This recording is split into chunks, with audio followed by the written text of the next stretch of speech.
more. Much, much more.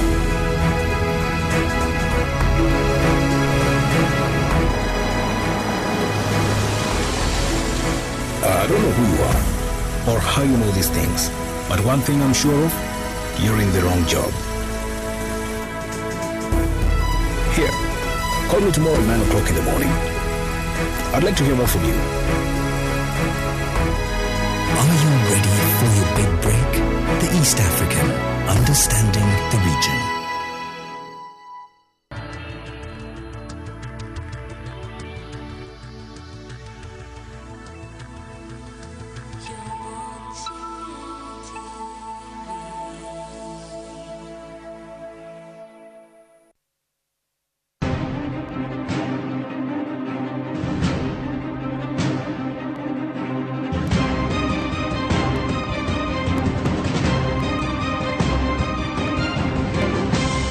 You're watching Morning at NTV. A very good morning to Morning at NTV this Thursday, the 7th day of August 2014. Now, I remember in school, I was one of those, when it came to drawing, I was really poor at drawing. And they used to ask us to draw our hands. And it used to bother me. I think all these years, I'm still traumatized by drawing my hand. Now, yesterday I was talking to someone and asking, can creativity be taught? Or is it something that some people have and some people clearly don't?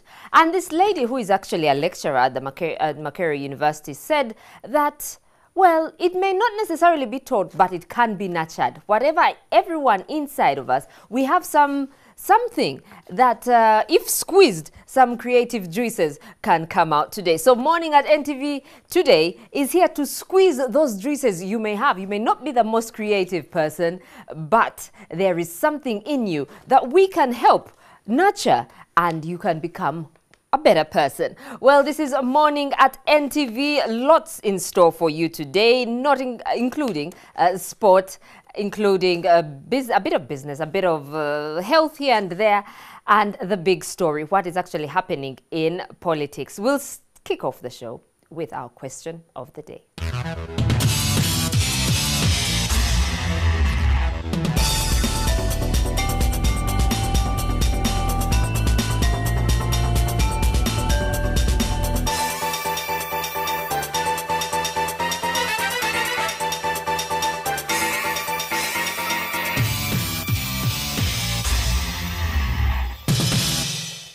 What was the largest ship in the world between the years 1958 and 1898? Sorry. And if you're among the first 5 people to answer that question correctly, you will walk away with a beautiful Morning at NTV mug with which you can enjoy your morning breakfast. You don't only have to have it at breakfast time. You can have it later. You can use it for later. Well, we'll continue the show by taking a look at the news. The MPs are pushing for the return of the anti-homosexuality law, and they have surpassed so far 125 signatures. The Constitutional Court annulled the contentious law, with the justices faulting Parliament for passing it without quorum, in violation of the House rules and the Constitution. At least 165 MPs, including ministers, have signed the petition book as other MPs push for the suspension of Rule 15 of the Rules of Procedure to fast-track the second debate and passing of the anti-homosexuality bill. Maurice Ochol with that report. Yes. The book where MPs are pending their signatures is pursuit of the return of the anti-homosexuality law is having its pages filled so fast. Most lawmakers have signed to ensure a return of the controversial law that the Constitutional Court annulled last week, saying it was passed without quorum in violation of the parliamentary rules of procedure. By midday, 125 had signed, and this is the 3/4 needed to constitute quorum in the House. By midday, 125 had signed, and this is the 3/4 needed to constitute quorum in the House of 385 lawmakers, with at least 10 who have no voting rights. And we are not looking for only for the quorum. That is, a quorum is only 125 members. But we are looking for all members of Parliament who are in support. The legislators were upbeat, saying they can't wait to stamp the authority and pass the homosexuality bill. In fact, there should be no retreat and no surrender. God created man to marry a woman. Why should you intervene in some people's culture? But some MPs were critical of their colleagues wondering about the euphoria now, yet they had the opportunity to properly pass the law last year. To blame ourselves, those that were not there, why were they not in Parliament? You can't blame it on the Speaker. The unfortunate bit is that we have spent a bit of money on that particular law, and now we have to do it again. But how will the homosexuality law be returned to Parliament? The MPs are pushing for the suspension of Clause 15 of the Parliamentary Rules of Procedure to fast-track the bill. We could move to suspend that requirement, that the bill be sent to committee. So after the first reading, we can actually debate the bill and then consider it clause by clause, and then it is ready the third time and it passes, even the same city. Kinkizi East MP Dr. Chris Baryomusi says the rules allows for a fast-track process instead of taking the longer route of legislation. That is allowed within our rules. And I think when it is reintroduced, this is the procedure that we shall follow, and within 1 day or 2 days, we can pass this bill. Later in the evening, Leader of Opposition Wafula Guta and Opposition Chief Whip Cecilia Ogwal also threw their weight behind the push. District. I've already been warned to keep quiet. And after the weekly cabinet meeting, State Minister for Ethics and Integrity, the Reverend Father Simon Lokodo, who has been key in fighting homosexuality, also signed a book alongside State Minister for Lands Aida Nantaba. Parliament is expected to resume next Tuesday, and the lawmakers want this item debated immediately. More research all NTV at Parliament. The role of Uganda's army and other security agency personnel in the electioneering process remains a combustible issue. Less than 2 years before the country goes to polls, opposition lawmakers are appealing to the Electoral Commission chairperson, Dr. Badru Chigundu, to ensure that the army is kept out of the 2016 elections. The deployment of security agency personnel during elections has returned to haunt the Electoral Commission barely 2 years before the country goes to polls. Opposition lawmakers this morning asked the Electoral Commission chairperson, Badru Chigundu, to rein in security agencies. Chigundu, alongside other commissioners, were appearing before the Legal and Parliamentary Affairs Committee to defend their budget for this financial year.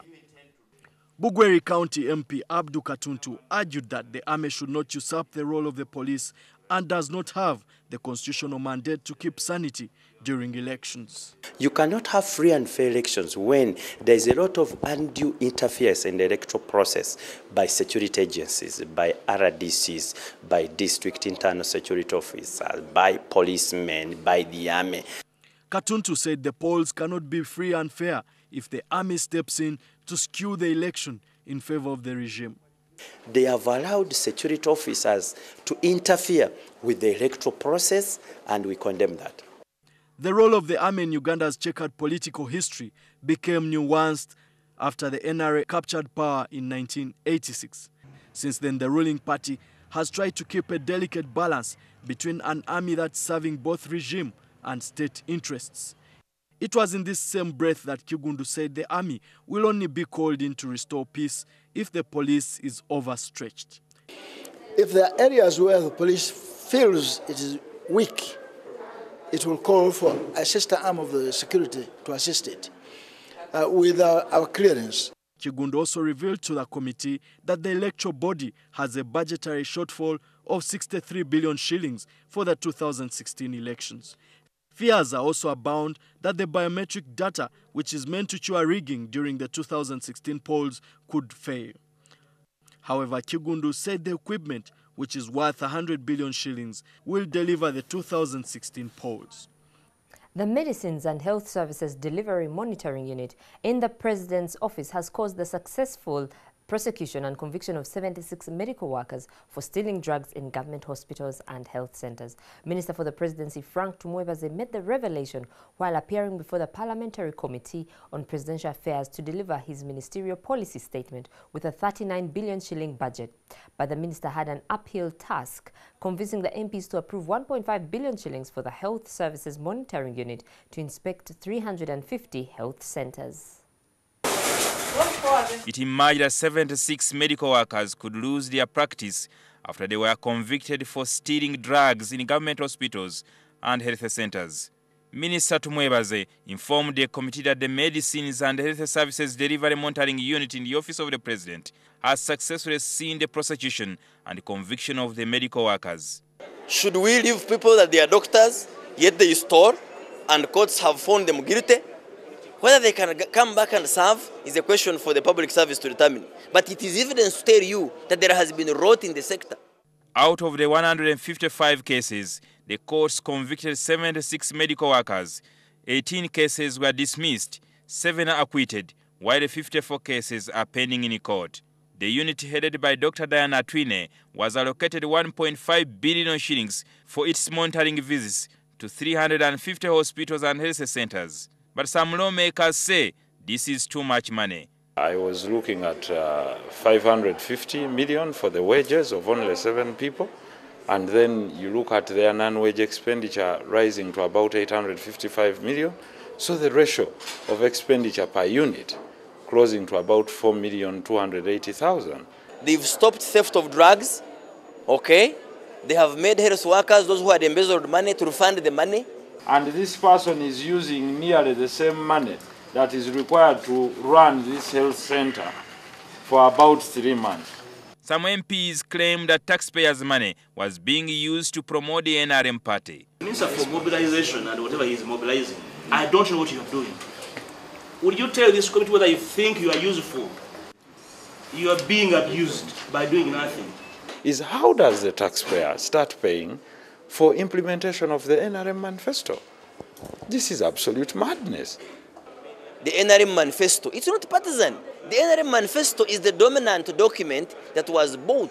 The parliament we have every year passes budgets. With the criticism coming from the opposition MPs, the ruling party NRM lawmakers argue that being in power, NRM has the people's mandate to spend the state resources as she deems fit.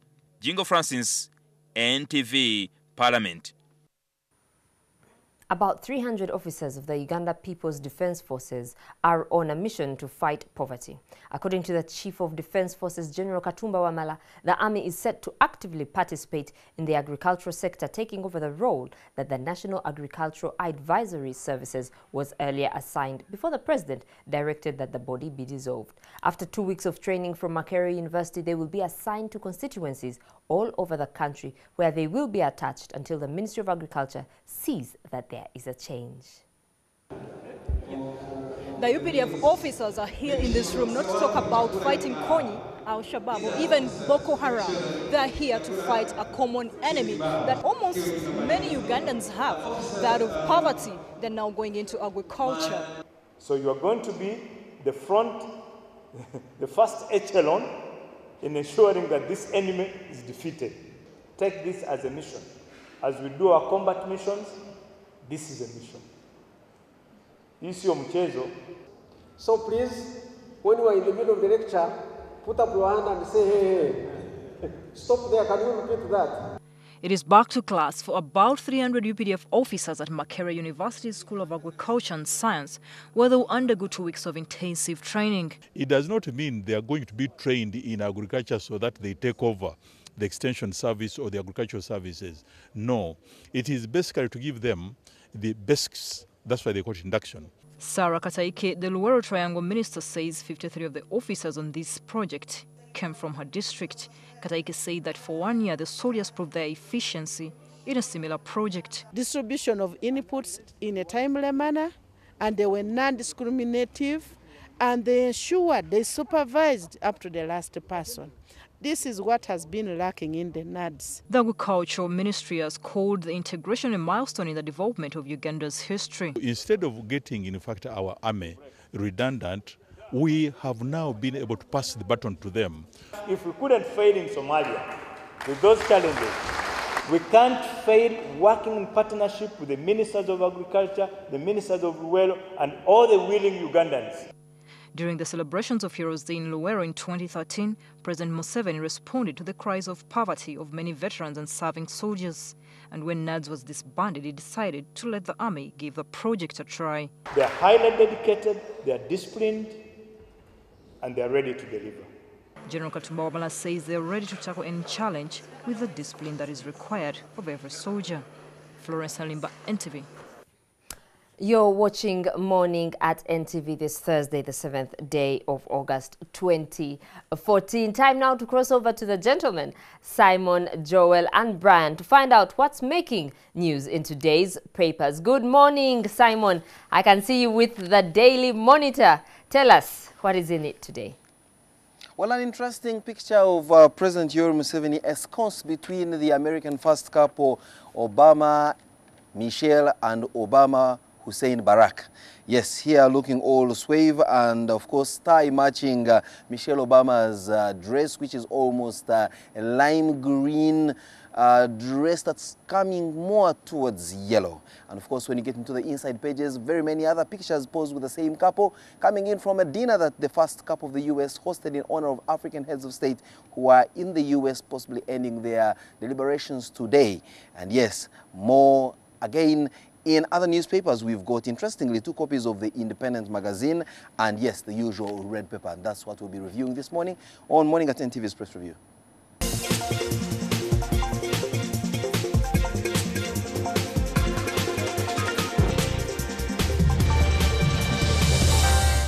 Good morning once again and welcome to this edition of Morning at NTV's Press Review. It's the 7th day of August 2014. And yes, we are looking at the Daily Monitor this morning, the Red Paper and the Independent. And to do all this is Brian, Joel and I. Good morning, folks. Good morning. You call this what green? Somebody told me this is Ditto Green, Michelle Obama's dress. There are so many colors. Ditto Green. I've heard of Ditto Green, Manya Forest Green. Burgundy.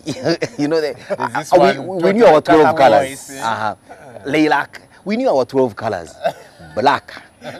Red, blue, yellow, green, I don't know what. There were primary colors and then, you know. Then there was secondary, now they have university colors and then we have got... there's also shades of pink.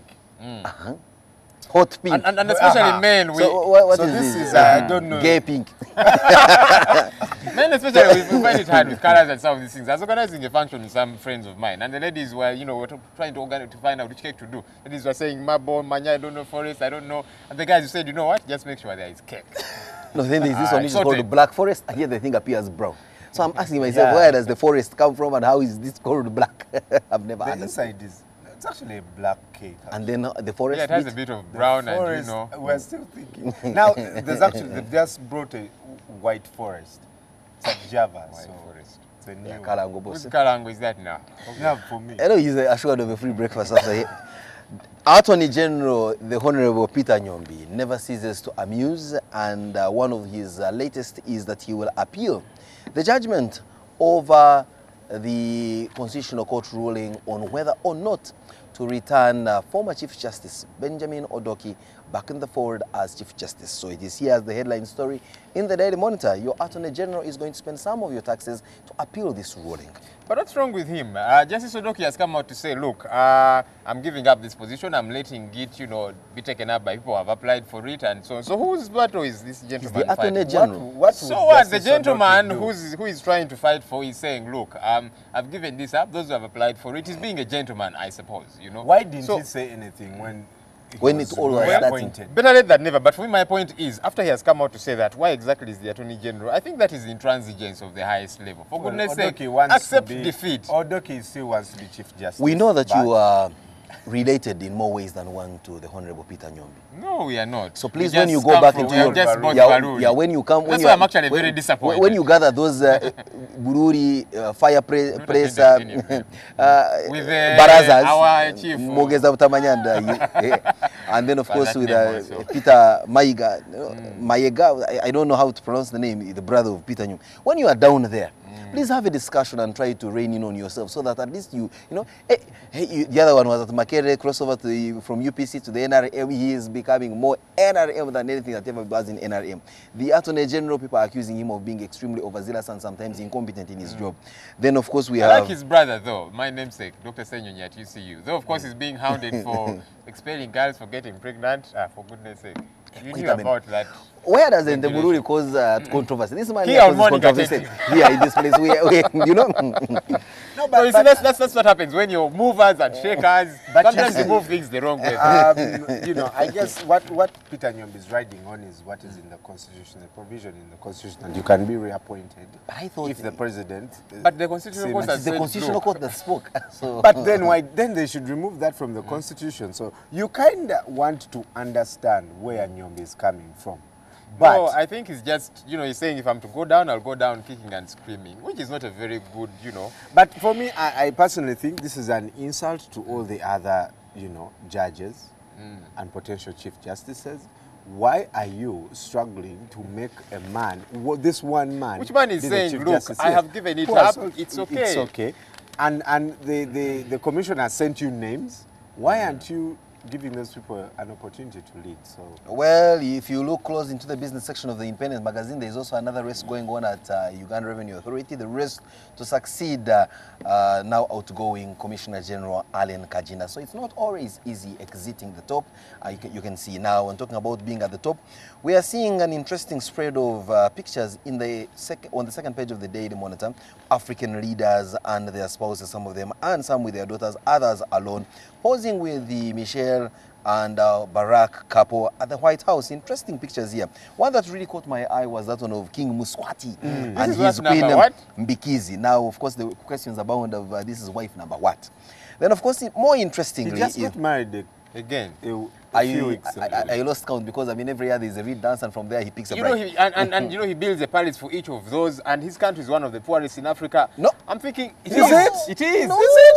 Hey, Swaziland, it is very broke. HIV rates are skyrocketing, and this guy marries every year, spends but he marries virgins. That's not the point. Point is, you know, he's living a very very awesome annoying life, you know, vis-a-vis. Let's talk about something more enlightening this morning. I am looking at President Kagame's picture here. With his drop-dead gorgeous tall daughter. And won't we be held for... I will now just turn over to page 3 and say, any woman as family releases remixed song. I think why are you running away? We may be sent to court for treason. There's a tall lady friend of mine. About the towering no. Why? Kagame's daughter. She's in our papers here, and we are not in cut President Kagame. Are we still on air? Cut President Kagame some slack. I do not think that these allegations around him of being extremely draconian would also fall into an area where we are only looking at a picture and, of course, appreciating the goodness or badness of the picture. And I want to believe that he's a very rational man who has nothing but the interest of his country at heart. So let's cut him some slack. No, when he cracks the whip, I think he cracks it for the greater good. No, I'm just saying. And considering yourself, I can tell you. I'm just saying. Considering that, considering that this man, less than 30 years ago, was a mere major in the Ugandan army and working in this rotten system of ours. Goes, redeems a country, leads a country. And now just you like can see that NRA redeemed us 29 years his ago. country is on not just takeoff. Yeah, we're saying Uganda is now ready for takeoff.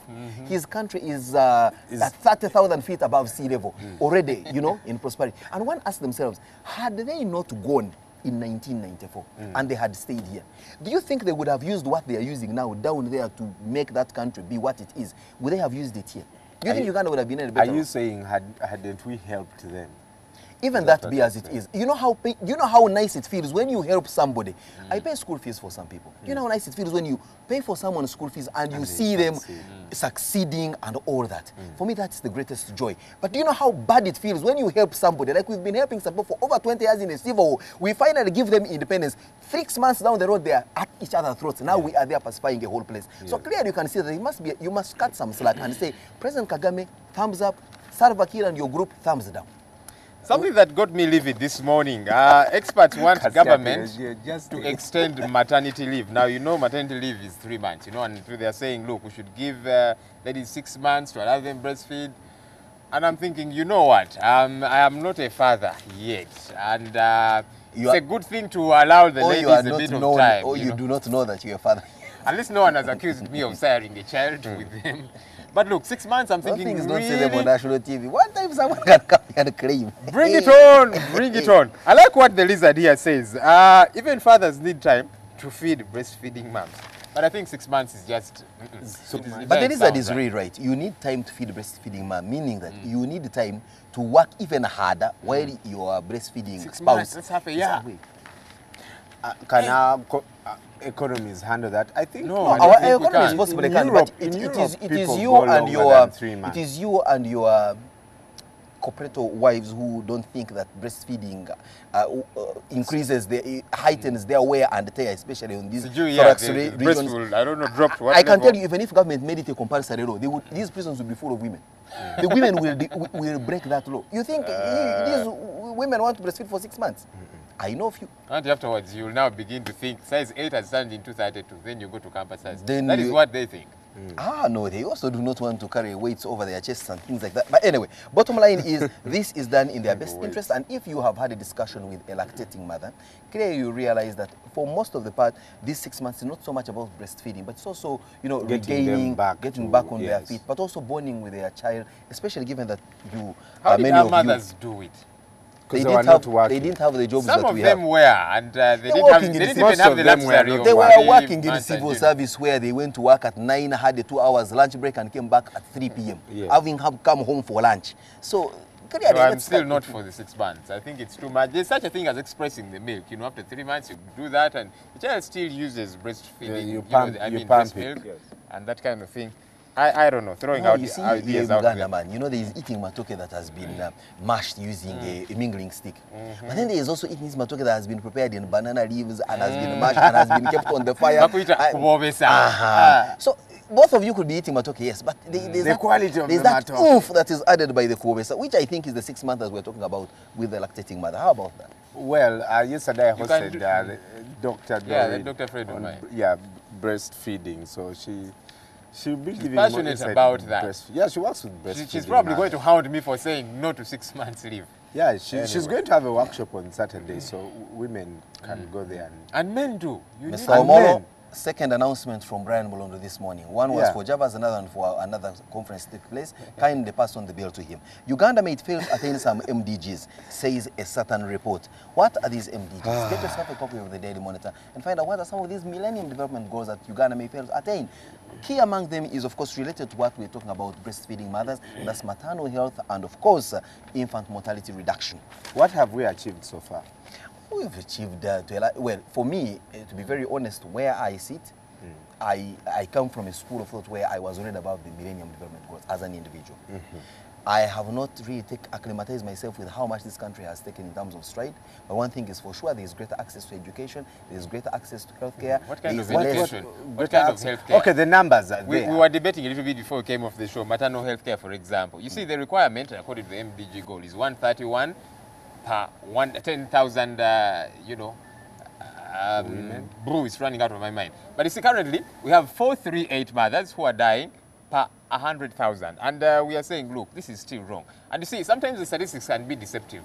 But NTV has been doing stories, featuring health centers of country and so on. Some of them don't have a doctor. Some districts actually don't have a doctor. The districts that this, I think it has is a nurse or that kind of thing. And you're thinking, why won't mothers die, really? They're using borders, there's ambulances, which is better than nothing, but they're thinking, really, we need to do a lot. You talk about education. We have quantity education in this country as opposed to quality education. A story was showed of the kids that sit on the floor. Sometimes I listen to how you guys really hound your own country and all that. Yeah, but you see, that's because we love it once. Can I finish my statement? And I'm asking myself, okay, beyond just sitting here and lamenting and all that, one, how much are we doing in terms of tangibility of what we're able to do? This is you could say that we are informing people. You think what we are telling them they don't know? They already know, perhaps even more than they do. Second, I even wonder what you're still doing here. Believe me, if I felt that badly about my country, I would leave. And so, no, but you see, we should not leave our country. We should stay here and make our country better. And that's what I'm saying, that for me, let me tell you, if I am uncomfortable about a situation, and I'm so disenfranchised to do anything, and I'm so disenfranchised to do anything about it, honestly speaking, I see we are all here in pursuit of happiness. So please, Joel Senyonyi, there is a place in Zambia shortly after the police, to your right. Those guys there offer visas on immigration and green cards. You could possibly pay them a visit. Just down here, the Crested Towers from the 15th floor. The people there you could go and talk to. They possibly would relocate you someplace like Sweden, where mothers never die, where nobody falls sick, where people live up to 200 years, where In China, what? Look, I believe in facing my giants. You know, I am sure even at ESCOM you have complaints, but you don't just say, left. okay, let me look for Google, let me go and work for Google. No, you keep addressing the issues until something is done. That's the point. That's the point. As far as faith is concerned, there's a concept. Listen, there's a concept called push. There are no issues at ESCOM. Yeah, I will understand why you're saying that. Because you know that's the last time I checked, we wanted to throw you out. But you know that's not where I started working. In faith. And so ask yourself where. No, you left that place because you wanted to go to somewhere. In faith, there's something called push. Push, pray until something happens. And I like to think after praying, you again take action. Again, yes. So no, then there we will still at do this point, I also give up on the debate, because when it comes to matters of prayer and faith, I cannot win between the two of you gentlemen, because faith is something that is intangible, but that people are so passionate about, they could even kill for it. I want to live to see another day, at least live long enough to be counted. In the red paper this morning, Museveni meets new cabinet nominees. Who are Wait a minute. You're not there. I haven't met Museveni. It will be a conflict of interest if you're still at No, don't worry. There are people who get appointed. They just find their names in the papers. You might be on Morning at TV. That is what I am looking forward to. Simon Kasate. Well, I guess the effort of the Imam of Parliament have paid off, because Saida Bumba may be bouncing back, according to the red paper.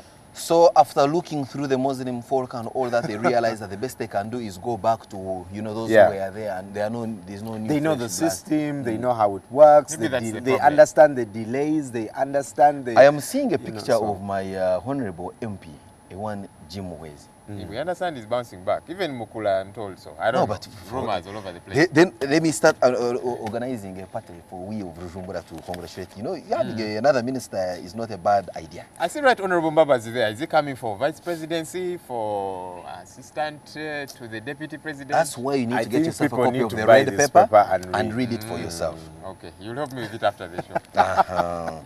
Now we are told that most supermarkets in this country may face closure over poor hygiene, says KCCA officials. Now the thing is, KCCA, it's your mandate to keep us safe and of course organized in this city. Do what you're supposed to do. You may issue warnings, fair enough, but kindly do what we call uniform application of the law.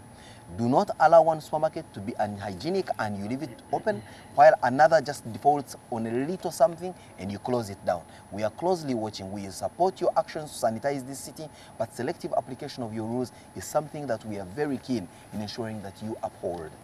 My friend Brian Tuka would call this absolute rubbish. A student wants the Mark Law course to be blocked. Now, Makerere University has a pre-entry exam, and some kids fail. This lady or guy was 36 out of 40 students, and says they should stop teaching this unit until she is admitted. Well, to a large extent, I think someone is within their right to also fight for what they believe in. You may find it obnoxious or anything. You fail, but you do not have any right to ask that they block something. The standard is there. If it's above 50 and you get 48, you do not shout. No, Maybe you go back. It was unfairly marked. I don't know. I think they call it Okwete Gereza. This is laziness, absolute laziness. We're talking about Makerere University. The Council of Makerere University seems to have their shoulders right up where it should be, and they've said that the 10% tuition increment is here to stay. So you can go, ye students, and strike for all they care, but that 10% increment shall stay. It is in the Daily Monitor this morning. What's Mwenda saying in his newspaper today? The quote of the day in the Daily Monitor by President Obama to African leaders. The United States is determined to be a partner in Africa's success, a good partner, an equal partner, and a partner for the long term. I don't know if President Obama believed what he was saying. You know, this sounds very disingenuous. I hope we will treat it. Is it? Are you kidding me? The Independent is out on the streets this morning, and yes, let's not forget that the managing editor of the Independent was one of the lead petitioners for quashing the Anti-Homosexuality Act. And yes, indeed, as expected, it is the headline in this latest edition of the Independent, and the headline reads, "Kicking out the Anti-Gay Act, why the Attorney General will not appeal." It's their flagship story, and you can get probably wrote that before reading this. Yes, of course he did, and of course in his own last word, because after all he is the one that has the first and last word when it comes to these matters. He asks, after court annulled the Anti-Homosexuality Act, what next? Will the anti-gay community try to write a new bill and mobilize quorum in Parliament to pass a new law? All Where this has he is been? in the independent 158 research. members of parliament have signed that book saying we want this law back, and we are ready to hit the road. Well, and of course, relatedly to what we were talking about Makerere University, there's an interesting story here, or a news analysis to be very precise, talking about chasing student loans. And this year's university hopefuls are torn between hope and despair. It's a story in the Independent this morning. I like what the red paper, this morning the red paper is has some very good stories. US-Africa Summit, an attempt to curb China's influence. Without a doubt, China is, Chinese are very interesting. They don't care about, human rights issues, manya your gays, you're not gays, do what you want. For us, we're here for business. Even though we need to, have an ocular look at what China is doing. They're not too interested in seeing you better, ultimately, I think. Well, that is a debate for yet another day, but when we look into the business section of the Independent magazine this morning, the race to succeed outgoing URA Commissioner General. Now we are told that herself, Allen, the board and the staff of URA want her successor to come from within the URA. There have been a couple of commissioners who possibly she believes she has groomed, and they have their vision and mission, as part of their DNA, who would possibly carry on the mantle. And one of them, I see a picture of Commissioner Richard Kamajugo, possibly one of those contending for that position, and wish him the very best. But they also, they're wondering whether or not President Museveni will not appoint a general from possibly police or somewhere and redeploy them in URA, as has been the case, especially with issues like NADS and the like. So there is that, and the staff, the board, and even Ellen Kajina herself are quite jittery about this possible development. Well, Kaihura was on the short list. So. Was he? Yeah. Well, that's an interesting development. Wasn't he? Well, we had rumors and so on. They are yet to materialize as we see what happens. So you can expect that tax defaulting shall earn you nothing but a tear gas, the bullet. In my opinion here, this is one Daniel Kalinaki says, thank you for the constitution, Odoki, but it's time to go home. You can say that again, Daniel. Joel, your favorite pull-out in the Daily Monitor, which comes out on Thursdays, is Heart to Heart, especially for those of you who are looking for love, who are in love. And here is an inspirational story coming in for you. The front page story is of a wonderfully happy couple, fully dressed in their Islamic garb, and they are saying, the man says, her family made me wait for 7 years. Now, you may need to read this. Is that supposed to be to inspire me? What are you telling me? No, I want to understand. I mean, whether or not wait for 7 years was to wait for the prospective bride to grow and become of age, wait for 7 years for them to be able to, interact sexually, wait for 7 years to be able to vet him and know whether he's a man of straw or a man of substance. We married after 7 years of waiting for her parents' consent. Yarabi. So they got married after the 7 years. As they would say, Yarabi. You love your wife. That reminds me of the story. How many years to go, Joel? Over how many months? For Joel, what did I say? We have had the wedding meetings already. The cards are printed. We are waiting for the woman. And we send it by SMS. I refuse to be Museveni's vice president, says Cecilia Ogwal. I am sure after she say, I now regret. Really? Okay. Well, we are being told that, of course, U.S. companies are threatening to invest over $14 billion in Africa, and this is what President Obama did share with the African leaders who are currently in Washington, D.C., possibly ending their visit today and returning here with fat wallets. You see, those investments ultimately, it's like giving you with one hand and taking away with another. But at least there has been a giving that has taken place. Okay. You can record that. The taking can be for another day. I hear you loud and clear. All right. Why your registration plate might be taken? Hey. This is something you might want to read. No. Something you must read. Possibly I'm wondering why your plate was taken. No, perhaps I'm the one who wrote it. Check the back. This is by one Joseph Kato. I thought Joseph Okito. Counting, it is Joseph Kato. Do not worry. Why your registration plate may be taken. Well, that's quite a very interesting. One can be for making a U-turn in the wrong place and then trying to run away. When you're trying to be see that if your number plate can be taken because your vehicle is in bad mechanical condition. That's true. You see, meaning that the car is not roadworthy. Folks, what do you do therefore on the opposite, where a road is not car worthy? Just make your car roadworthy. Then No. we can talk about Okay. the roadworthiness. No, we have made our cars roadworthy and they're here.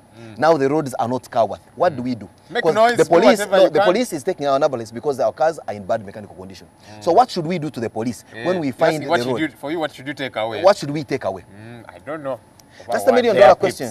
That's the $1 million question that maybe I will pass on to the Commissioner for Traffic, the good Dr. Kasima, to tell us. I mean, yes, we know you're supposed to be enforcing good discipline on the roads. What about when there are no roads to talk about that are worth anything? Because, I mean, you're hounding cars that are not roadworthy. The question is, what about roads that are not car-worthy? Do we park the cars and start using carts and start walking? That's the $1 million question we ask. You may say you're not the Ministry of Works, but you are part of government. Pass it on, pass it above the line. Just like you may have a problem with the driver at NTV. Then you come and report to the managing director. It doesn't mean that that's the person who will solve your problem, but you know that that's someone within the system of NTV who will possibly sort out that issue. So we are also making an appeal through you, the police, since you interface with us. What do we do in situations where the roads are not car-worthy? Talking about cars, this is a quote by Oprah Winfrey. She says, lots of people want to ride with you in the limo, but what you want is someone who will take the bus with you when the limo breaks down. The other option is when your plate is taken, you can take the bus. Or the train, since they've evicted people. None of those is yet here. So are we looking in the future? It's like waiting 7 years. Mabel, African leaders are going to take their return journeys back home, coming in from yes, the promised land, having received quite some bit of lectures, some money, and of course enjoying a sumptuous dinner at the White House. We also know that we are now entering day 3 of the humanitarian ceasefire that was announced by Israel over Gaza. But even more debilitating is that the situation in West Africa is getting worse by the day, and we're talking about Ebola. In Nigeria, more cases are being reported. Sierra Leone, you have no idea what's going inside there. But Mabel, what else is playing out on the international scene? Simon, you might be interested in knowing that a Spanish priest has actually contracted that disease. And guess what? The government of Spain has actually evacuated that priest. And I think that is very, I don't know if it's unfortunate or, well, it's just interesting that these foreign nationals are very concerned about their citizens wherever they are. Well, we'll start with the BBC Africa page.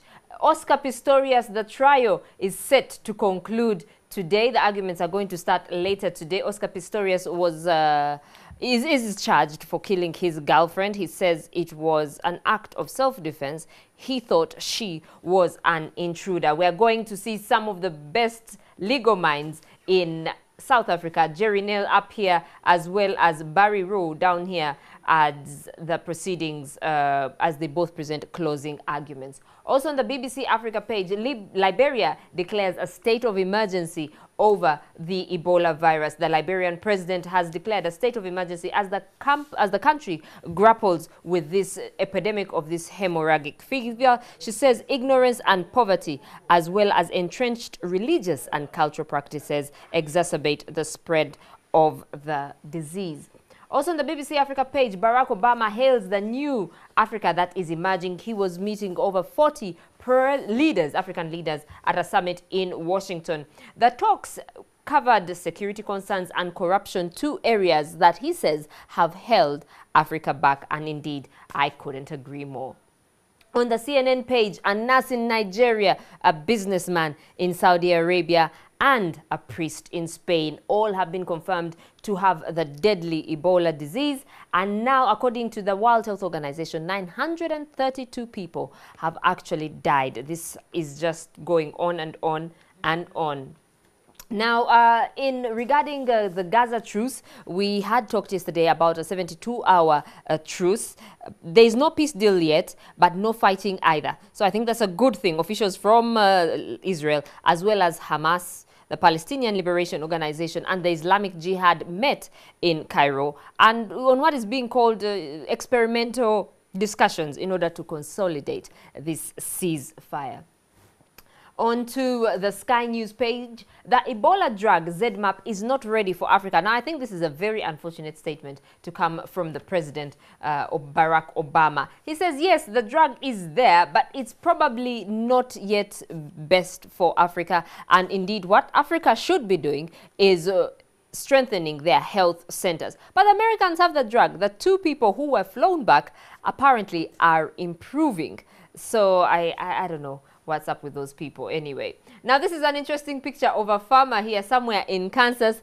His back is towards us, but he has a trombone and he's actually playing for the cows, and the cows seem to be enjoying his music. Quite interesting there. I don't know if we could do that here in Africa, since we have lots of animals. Now, Michael Schumacher, we do know he is recovering at his home. But now the gentleman who was accused of stealing his medical files in the hospital hanged himself in a prison. And it's quite unfortunate that he was due to be brought to court later this week. And then in Russia, Russia has banned all U.S. food and fruit and vegetable from the European Union as sanctions, in a response to the sanctions brought on by NATO. But guess who suffers? It will be the consumers, the Russians who consume this food, which is fairly cheap, as well as the people from the West, from both Europe and America, to whom Russia is a very profitable market. Now, back to Ebola. Here is the President, Ellen Johnson Sirleaf of Liberia, declaring 3 days of prayer and fasting to seek God's mercy.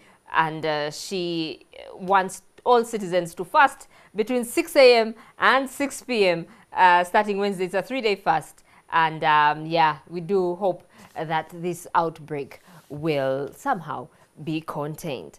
We come to the end of our press review and look at the international scene. We will be back right after this short break.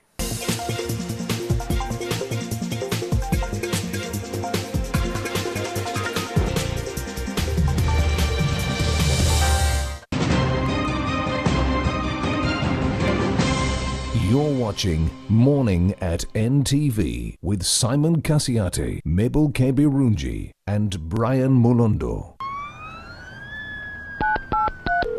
Hello, doctor. Hello. Are you feeling okay today? I should be the one asking you that. Me, I'm very fine. I'm just calling to check on you. You're sure you're okay? No headache, no fever? But you, man. Okay, doctor. Just checking. Make a call for whatever reason. Call someone, call anyone, and change your life. Make a call and you could win 100 million shillings, a car, or a smartphone with free data for a year. Plus, win 2 free minutes every day. Airtel. Together we can. We transact every day, and for centuries, currencies have changed hands. Business is a must, and that is why Money Matters makes it a must to talk business. It's the biggest market out in Uganda because of East African connections and business. From farming to business trading, we give you all the angles. When you're harvesting, that one is the most important part, which we have to be there. We'll bring you all the details that doing business has to offer. Thoughts of the business leaders in the market. The airline industry doesn't operate like any other industry, where you go in and buy a shirt and this shirt is 20 shillings today, it will be 20 shillings tomorrow, 20 shillings. The analysis of the costs and the income in the industries. From wherever we are, we talk business, and at Money Matters, where money indeed matters. Business is a must. So, don't miss talking business with us every Thursday only on NTV.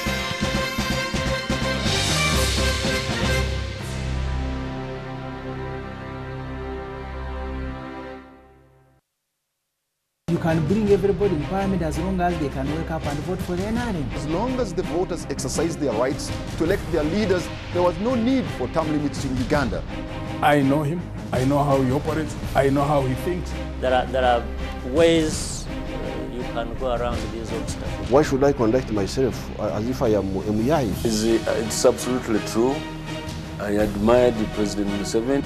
Is the ICC a fiscal code targeting African leaders? You cannot tell me that the whole trouble Kenya had revolved about only the 2 individuals. The money is not in the budget of this financial year. You can't beat God. You see, God is polygamous also. Look at Jeremiah chapter 31. The security of this country will largely depend on the contribution that the people make.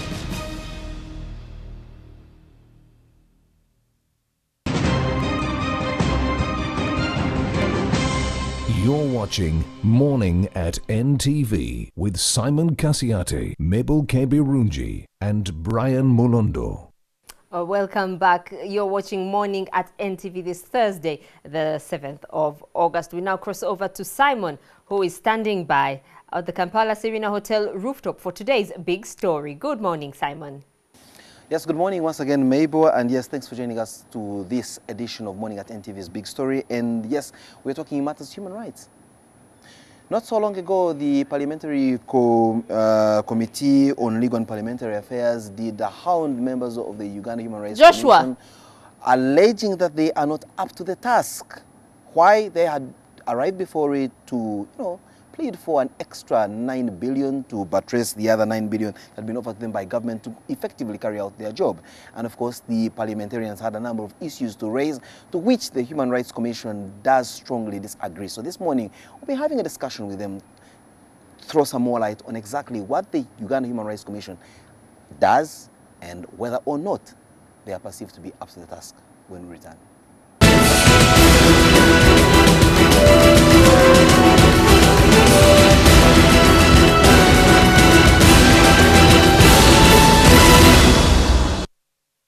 This morning we have the pleasure to host, very interestingly, the Director for Finance at Uganda Human Rights Commission. So we're talking about money at some point. And yes, we'll also be talking to Ruth Sechimbi, who's the Director, Complaints and Legal Services at the Uganda Human Rights Commission. Good morning, ladies. Good morning. It's a rare occasion that I have two ladies that I'm having a discussion with on the big story, and I'm glad to have you this morning. We'll go straight to the jugular, and I'll start with you, Ruth, since you're the Director of Complaints, Legal Services, Uganda Human Rights Commission. Members of Parliament say you are not up to the task. You're always chasing little minor cases, and you tend to shy away from politically motivated human rights abuses, many of which play out grossly in the media, and Ugandans are aware of them, but they don't seem to see any redress coming from your side. How far true is that? Let me make myself very clear, and also let me clear this for the members of Parliament. We appeared before the Legal and Parliamentary Committee, and it is not true that they said that we are not doing well enough with regard to our mandate. Actually, they commended us for the good work we are doing. And this has been highlighted over the years, the way we are sensitizing the masses on human rights violations, the cases that we're receiving, investigating, and even awarding costs and damages and compensation for victims of human rights violations in this country. It is the Uganda Human Rights Commission that ensures in this country that we follow up on all human rights violations. We have come out to condemn a number of violations by police, by the UPDF, and we do this without even shying away. Your role is condemnation? Not only condemnation. We do that. We engage institutions where violations have condemnation been, engagement. And then we educate and sensitize masses. Condemn. We have a tribunal or a court of sorts that hears cases which we investigate. When we receive cases, we investigate them and we send them to the tribunal where matters are heard by our members of the commission and compensation is awarded to victims. Clearly, Ruth, you were in the parliamentary committee only to listen to that you wanted to listen to. Because if you dare to watch some TV reports that came out of that interaction you had with the MPs, or even read newspaper reports from that, it clearly indicated that members of parliament, for the most part, were dissatisfied with your performance. Should I also inform you that much of the news is not made in that committee room? Much of the corridor talk is where the news is actually made. But also that also goes to speak to the kind of openness and candidness, or is there such a word? Our MPs' ability to be candid before you. That's when they're with you, maybe in the committee, they, rub you the right way and pander to your self-esteem. But when they walk into the corridors and face the cameras, this is something different. So I need to understand. We got reports that the MPs were not happy with you. Yes. Yet you say that they, in fact, commended you. So what was it? Was it Baram turned to Barak? That story of the guy who went to cast and ended up... No. Yes, I was in the committee room. It is true they commended us for the good work we're doing. They also raised their concerns, some concerns, okay? And I watched the media. I watched the media reports. The devil is in the details. No, I watched the media reports on what was in the corridor. I watched the corridor talk, okay?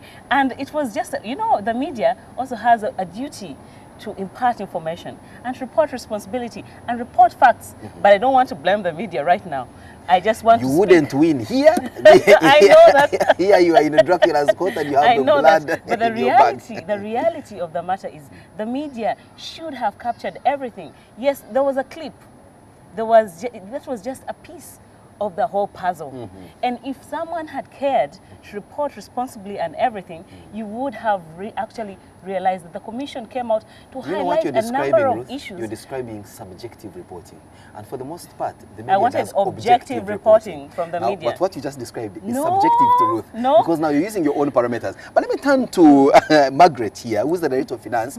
And of course, this came in at the backdrop of the fact that you needed some more money to effectively carry out the good job that Ruth here was saying. The condemnation, you need more money for condemnation, you need more money for sensitization, you need more money for your tribunals, you need more money to actually attend to these gross human rights violations that do take place in this country.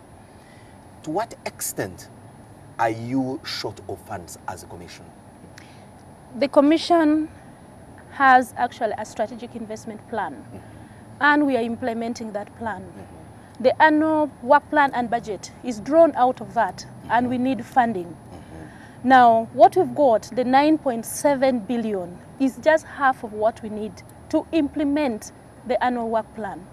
The issue of funding is actually not a new thing. It has come over and over the years. We presented it to Parliament, we presented it to Finance. We said we need more money so that the Commission can deliver on its mandate. What you give us is just a drop in the ocean. Actually, there are masses out there saying we are not reached, we are not reached. The Commission is constrained.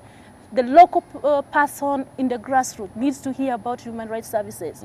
The regional offices, for instance, one has, each one probably a car, if their activities, and to cover the entire regions, we can't manage. So in other words, you're constrained via logistics, you're constrained even with human resource because you need to remunerate this human resource that you have so that you're able to reach the far-flung areas of this country. Yes, we need human resource and we need money to remunerate them.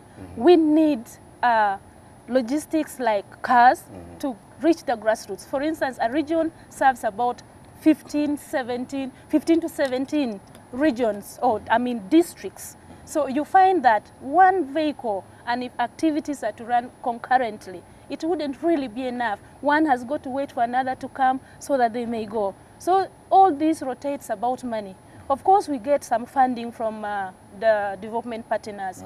We wouldn't really want to rely on development partners. They have their homegrown. They have their own strings. Strings attached. They determine what case Ruth hears, or what human rights is being violated. For many of them, they want to support you so that you can look at the human rights that are related to, say, homosexual issues, so to speak. Not right specifically. Not very specific, but they have their priorities among them, which keeps changing. Yeah, among so them that being may one not of be a yes. Ruth, let's go to that issue. You see, your condemnation stemmed from the fact that some members of Parliament, and largely many from the opposition, say that there have been these glaring human rights abuses meted onto their leaders as opposition leaders, and yet the Commission doesn't seem to do much more than simply say, we recognize that certain people have crossed the line and we appeal to both parties to respect the basic tenets of decorum. They want to see much more than that. To what extent can you be able to satisfactorily answer to that whim? I think we do not just condemn. We don't just condemn. And to a large extent, we have received cases. We have investigated many of these cases. And by the time we come out to speak, the information is authentic. So did I tell you something earlier on that the devil is in the details? Now let's get down to the details. We come out and I don't want 20 cases, not even 5 cases, just one like this. One case. One case with regard to what? One that you have investigated, one that you have sorted out and conclusively given the justice that it required when they came before you. Just one case, one high-profile case.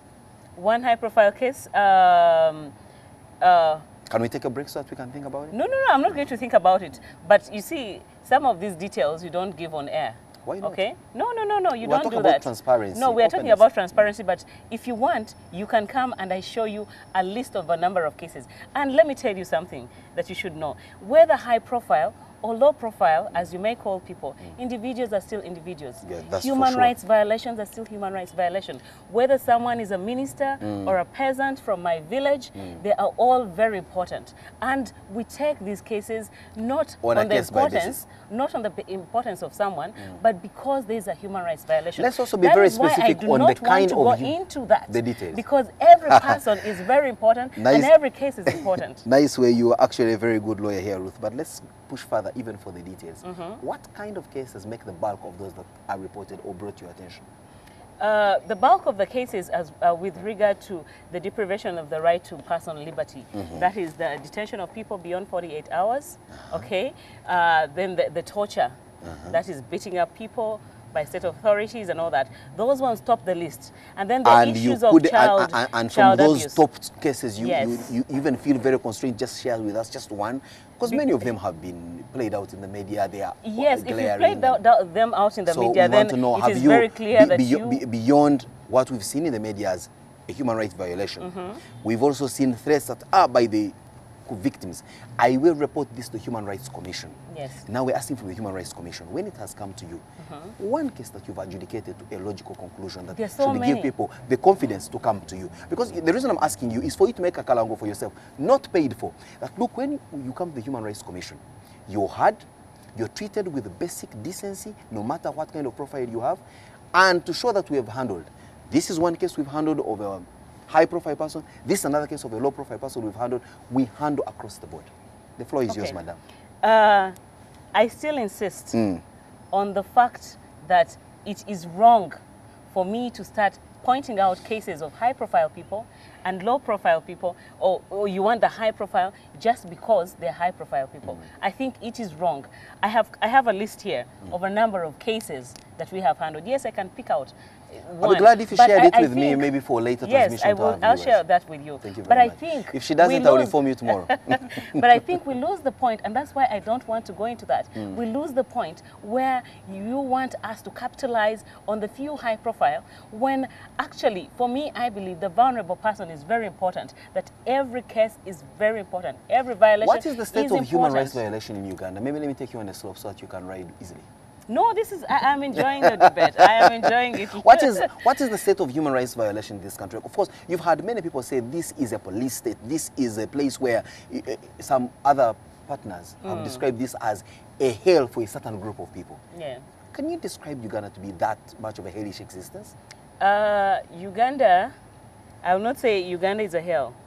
And when you say the state of human rights violation or human rights situation in the country, it depends on what you're talking about. Because in human rights, in the human rights discourse, the economic, social and cultural rights, then there are civil and political rights, okay? Now, it depends on what you're discussing. If it's about the right to health, then I will come out and say, look, the situation of the right to health is wanting. And that is for a particular right, a particular thematic area, okay? If you're telling me, what about freedom of torture? Then I say, okay, yes, according to the statistics, in 2005, 2006, the situation was bad. In 2011, it got best on the trends, okay?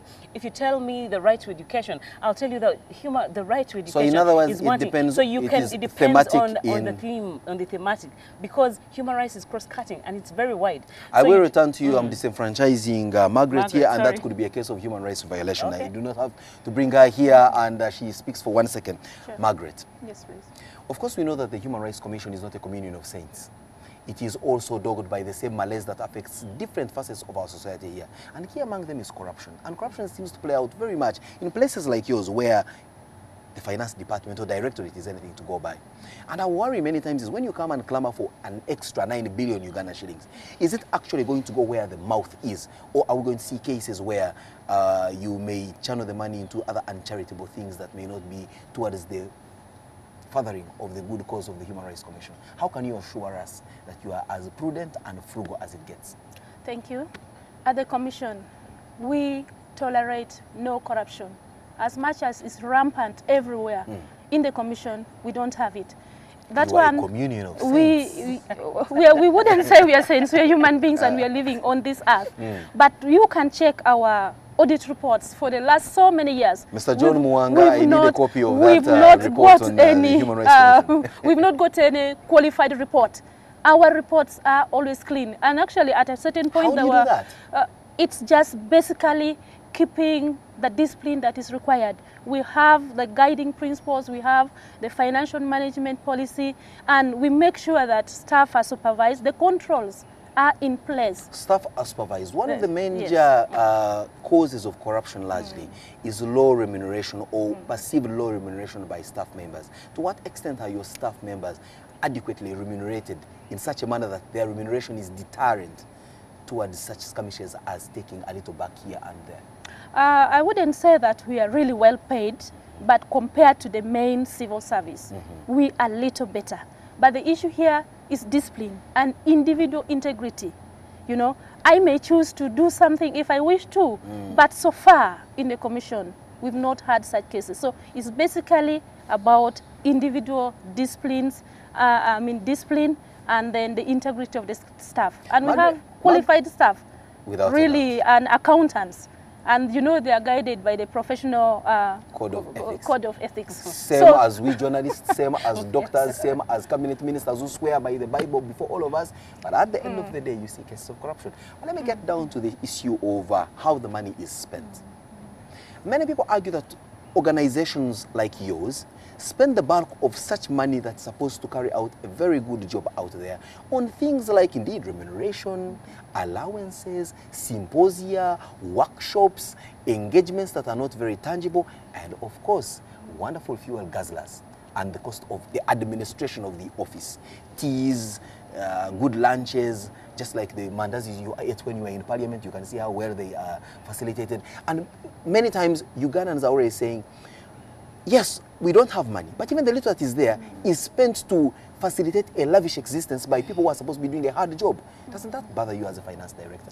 It does bother me, but in the commission, we do activities. If we were to try to eat that money, you wouldn't get such a report like this.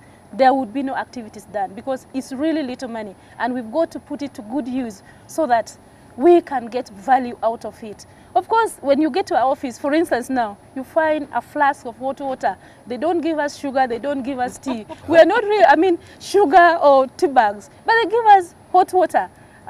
It's modest. You know? I have to appeal to our people at NTV to at least, as you leave, so they can give you some kind of donations as part of our corporate social responsibility. We are not living beyond our tagline of feed in a park. I think we may have to add feed Uganda Human Rights Commission.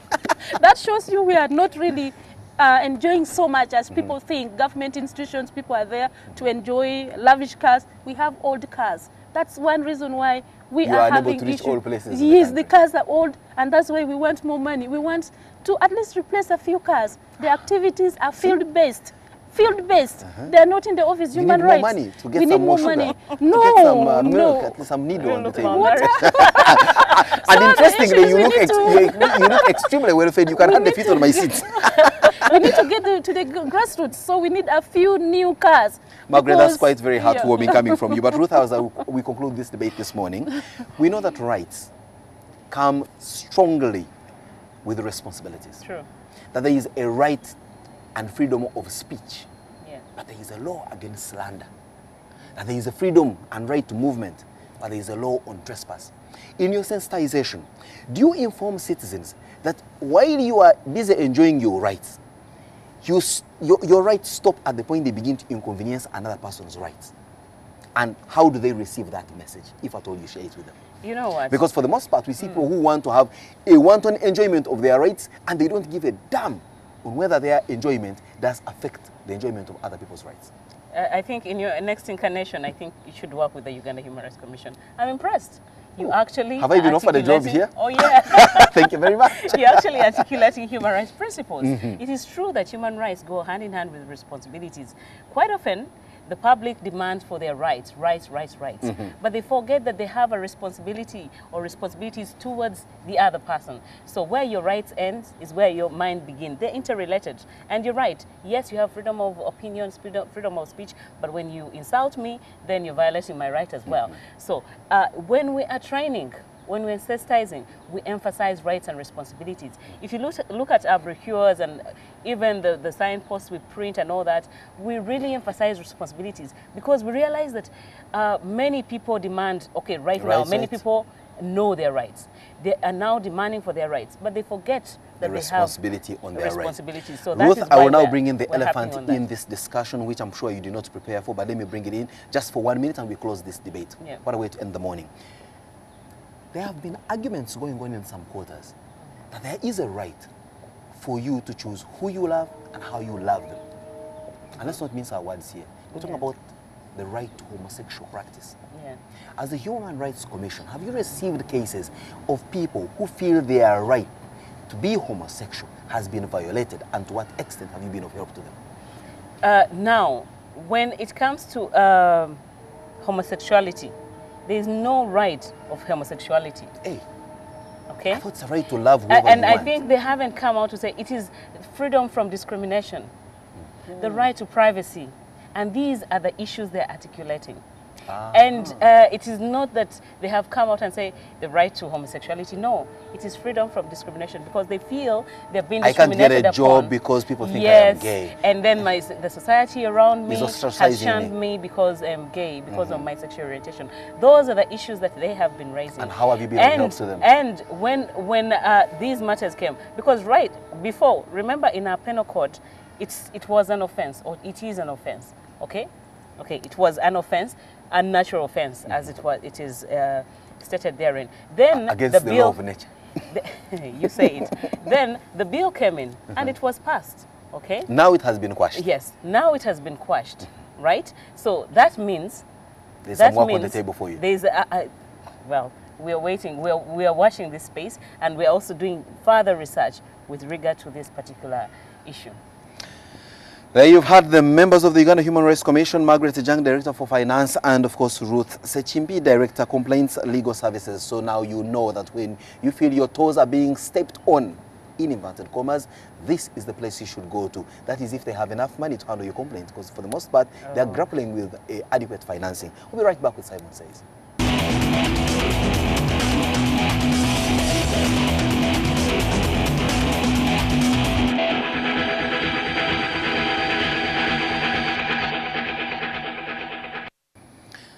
Well, for the most part, I think what I get from this whole conversation is that there is work to be done at the Uganda Human Rights Commission, and there is a lot of effort being put in to do this work.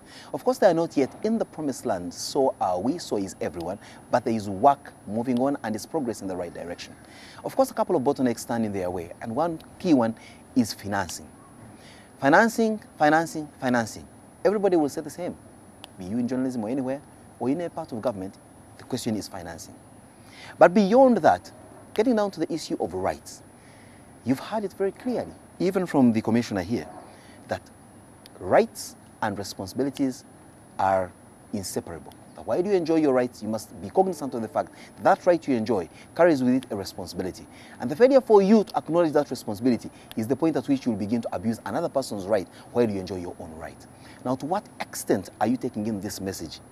But also, there are cases where clearly you have felt disenfranchised. You feel that your rights have been trampled upon. Have you taken any legal redress, or have you sought redress? Do you even know where to go for your redress? Well, you just saw the members of the Uganda Human Rights Commission. That's the place you should go to. But should you not be helped as you expect, and it's clearly a glaring case of them being negligent, incompetent, or simply not taking care of your needs as you may wish, you also know that there is another court of appeal, perhaps the court of public opinion. Come talk to us. We highlight some of the things for you so that maybe they can pick a leaf and know that someone is watching, and watching very keenly.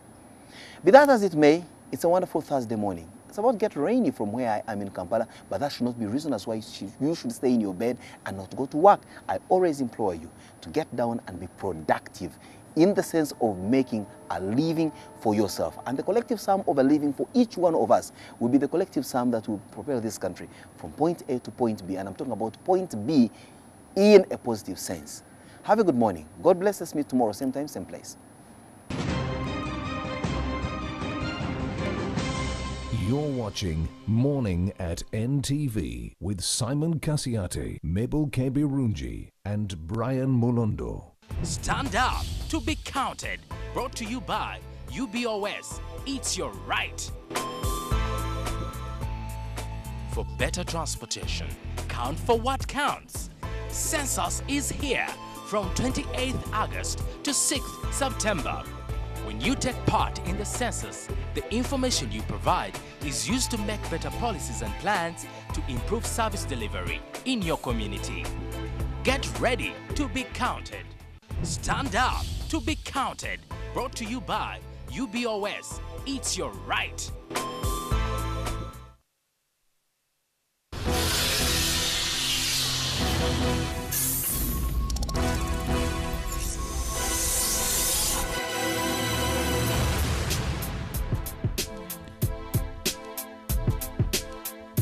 Follow the beat, follow the beat, follow the beat, follow the beat. Follow the beat. Follow the beat, follow the beat, follow the beat, follow the beat. Follow the beat. Follow the beat, follow the beat. Follow the beat. Follow the beat, follow the beat, follow the beat, follow the beat. Follow the beat.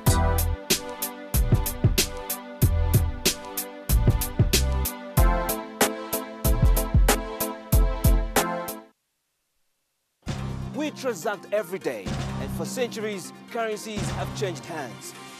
Business is a must, and that is why Money Matters makes it a must to talk business. The biggest market out in Uganda because of East African connections and business. From farming to business trading, we give you all the angles. When you're harvesting, that one is the most important part, which we have to be there. We'll bring you all the details that doing business has to offer. Thoughts of the business leaders in the market.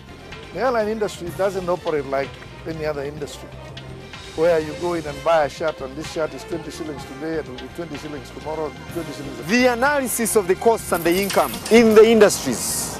From wherever we are, we talk business, and at Money Matters, where money indeed matters. Business is a must. So, don't miss Talking Business with us every Thursday only on NTV.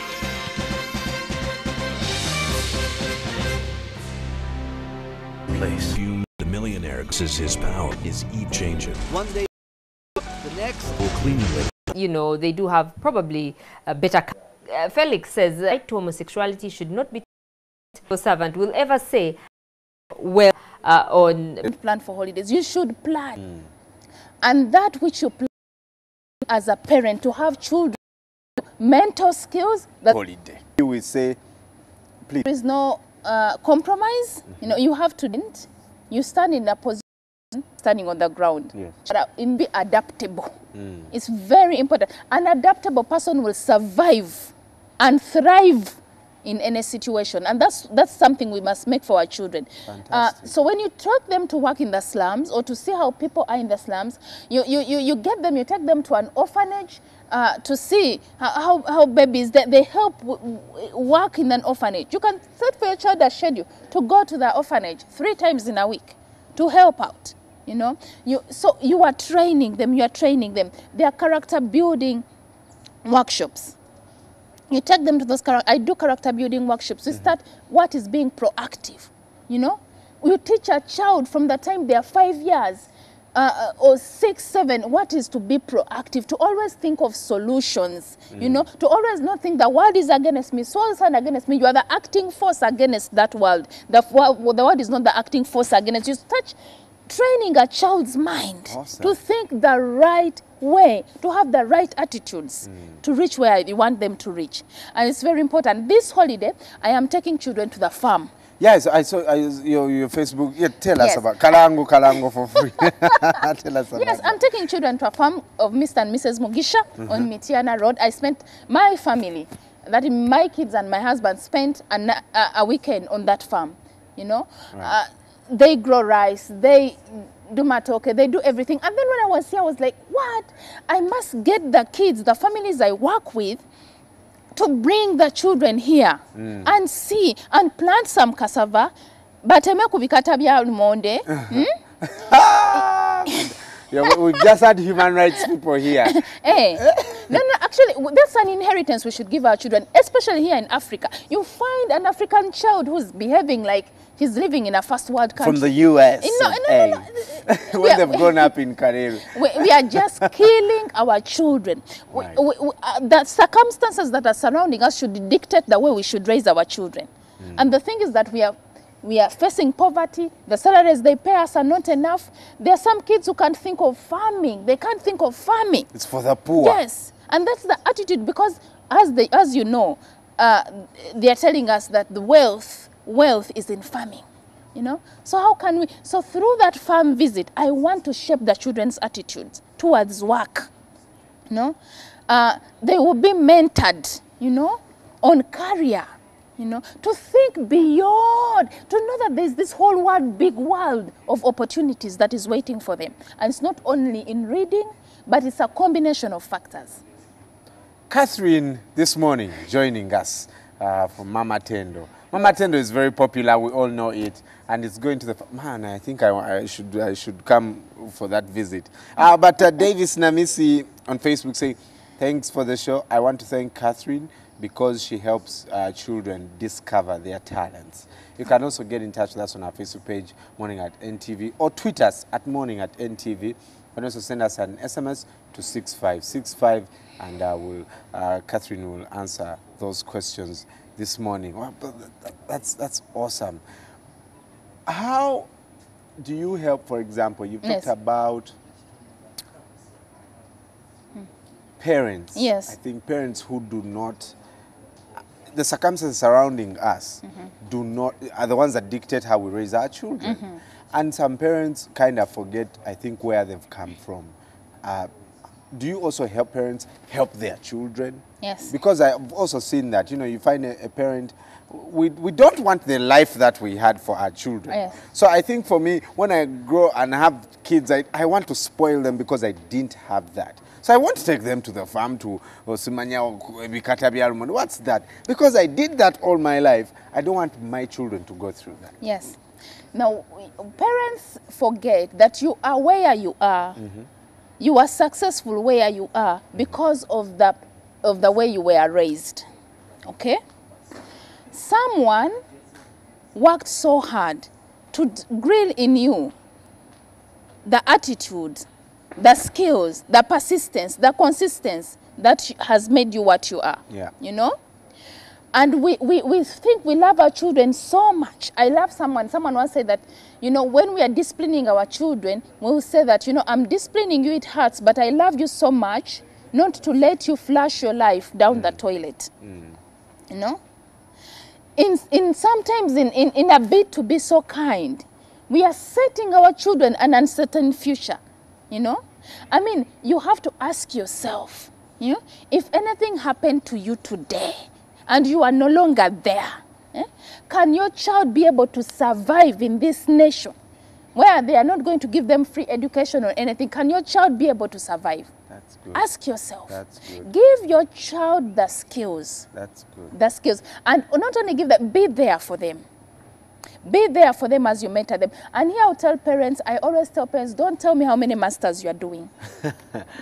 Don't tell me how you are rushing to get which job.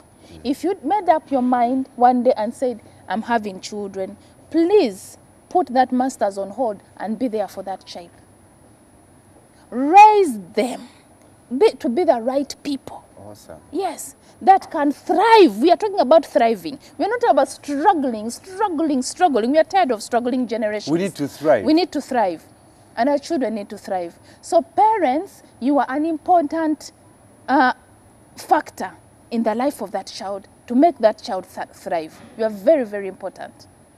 Where is the farm and how do we be part of that?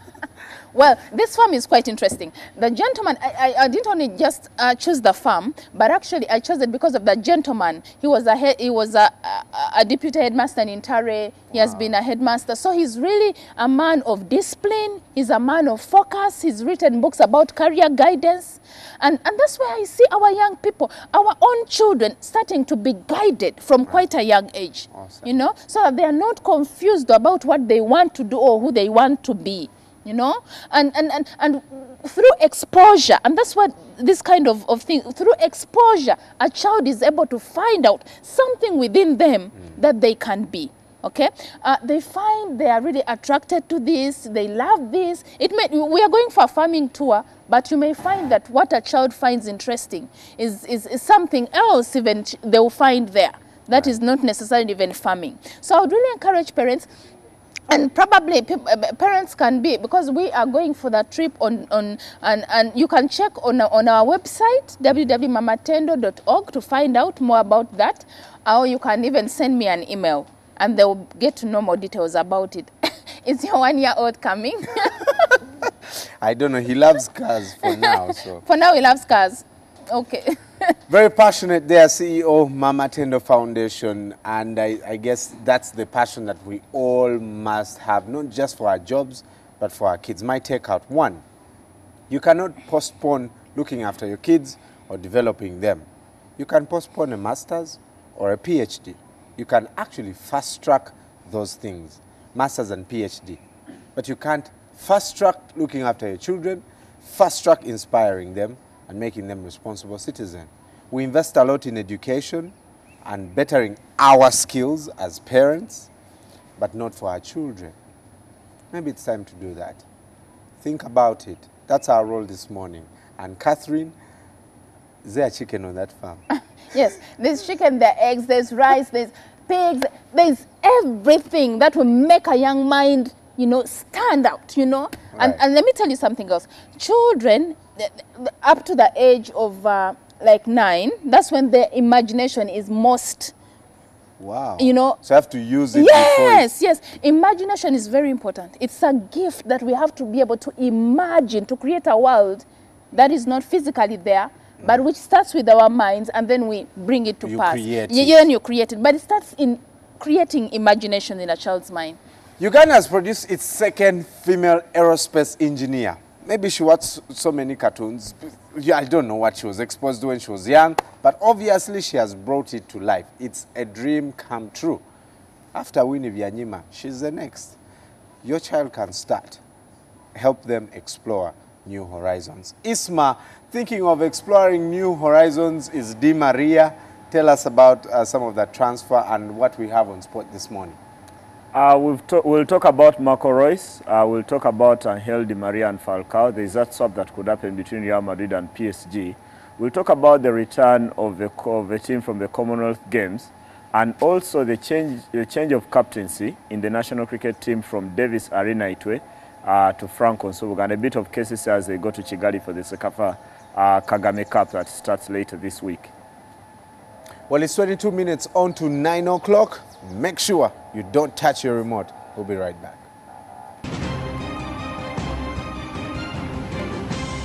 You're watching Morning at NTV with Simon Kasiate, Mabel Kebirunji, and Brian Mulondo. Hello, doctor. Hello. Are you feeling okay today? I should be the one asking you that. Me, I'm very fine. I'm just calling to check on you. You're sure you're okay? No headache, no fever? But you, man. Okay, doctor. Just checking. Make a call for whatever reason. Call someone, call anyone, and change your life. Make a call and you could win 100 million shillings, a car, or a smartphone with free data for a year. Plus, win 2 free minutes every day. Airtel. Together we can.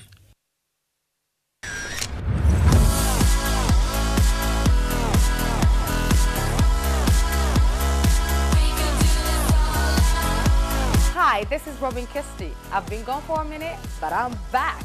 I left a girl, but now a mother, and I'm loving it. So get ready for the brand new me with brand new login, only here on NTV. I love you for watching.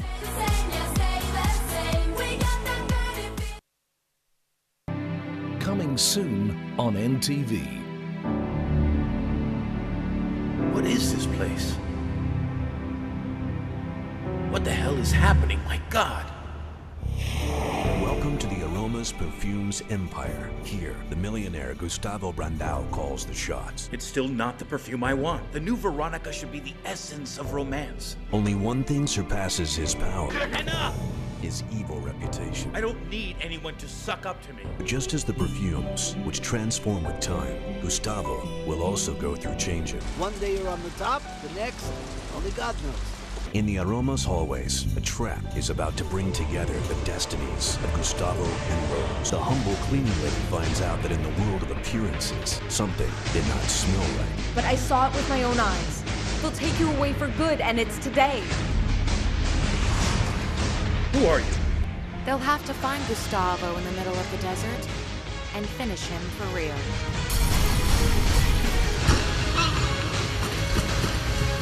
Gustavo!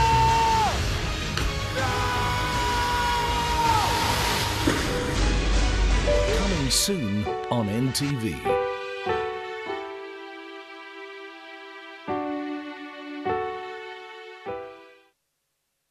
I'm gonna blow your mind and I'm gonna twist your taste buds.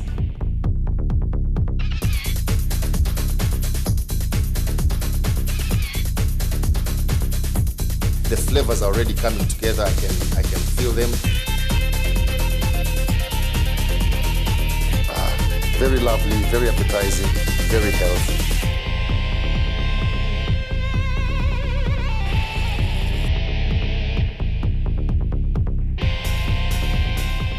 Remember, the way you see it, the way you like it, is the way you get it from my kitchen to your kitchen.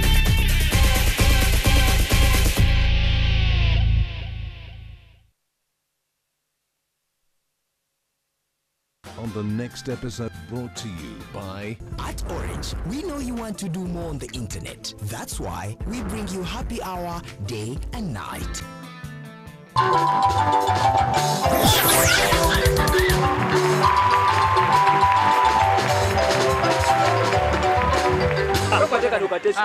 Okay, kona ne NTV olokutano luno bingi bye tulina sawa nyane kitundu basebo ne banya tusinze wano ekafu tulina abasajja nga bolengera ati ne tuberese di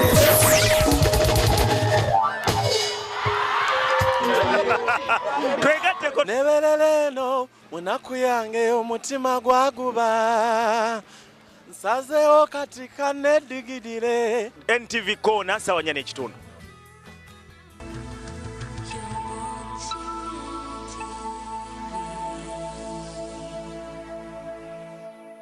You can download movies at the lowest prices and never fast from Orange. Dial *133# to buy a data bundle. Happy hour changes with Orange. Today changes with Orange.